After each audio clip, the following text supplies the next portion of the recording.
Colorado went recreational. Skylar went to Colorado on some consulting gigs, and he wound up buying property there and setting up a farm in Colorado.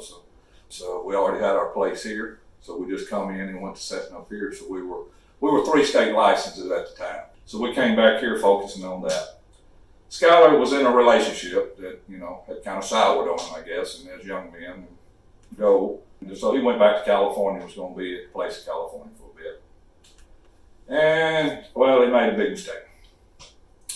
He decided he would bring some old product that he had there. And Skylar was in a little county, Oldham County, on the other east side of Amarillo. And it's just a small little town, and way out in the country there. And they just basically profiled him. He was in an RV, and I guess a single man in an RV caught their attention. They pulled out, and we were raided. About 20 carloads of DEA, a couple of choppers in there. And then they just went through our cabin next door, went through the farm down there. Of course, they find nothing. There's no charges against us. There's no, even the regulators. We had no charges. We had no fault towards it. But they decided they'll take the inventory. So, we'd done struggled for 3 years. And then to turn around and strip that out of for something that he'd done that had nothing to do with it. I could understand coming out for an inspection, and seeing if the product was there. Was he taking this product from there? That's what their point was, but it wasn't. It was all there. But then still take it. And so that pretty much just, put that company out of business. And what would the value of what was taken, what was let's say the retail value?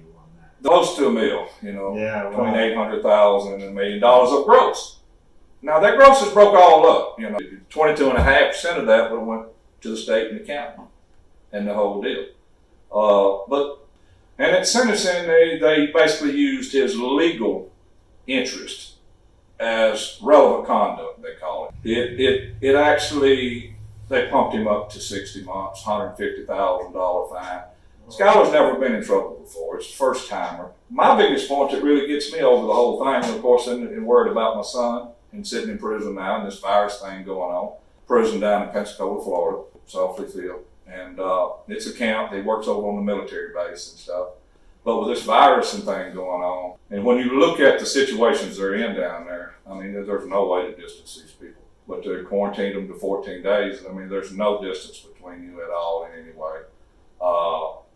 It's kind of a life and death situation in some ways, if you get. And there's no soap? Yeah, and they're letting them shower once a week when they take them. They think it's 10 or 12 or something in dorm rooms, so they're confined to their dorm rooms. And then we've been seeing these mandates of letting them out and, let them go home on ankle bracelets and things like that. We're seeing and hearing more that they're coming out of other institutions like Texarkana that's more, it doesn't have the work programs. There's some private companies involved in running the prisons and, of course, to meet the need of the military bases, NAS and Eglin Air Force Base down the road in Fort Walton Beach.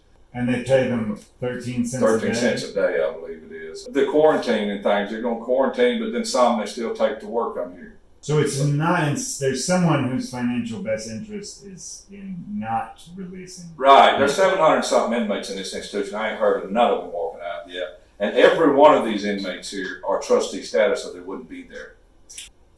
When is the craziness going to stop? You got all these states legal. They're pouring billions of dollars of tax money are being paid. Cities, counties, municipal areas are propping themselves up on income to come in from marijuana. While we sit here and we sink. And then entrepreneurs and people that are just trying to make it in business, as you jump out, it's the fastest thing since .com that's come up. So people are trying to do something. But then when you really look at the reality, it's like all those years and marijuana could put you off for 20, 30 years, just a small amount. But after years of that, like I said, I forgot.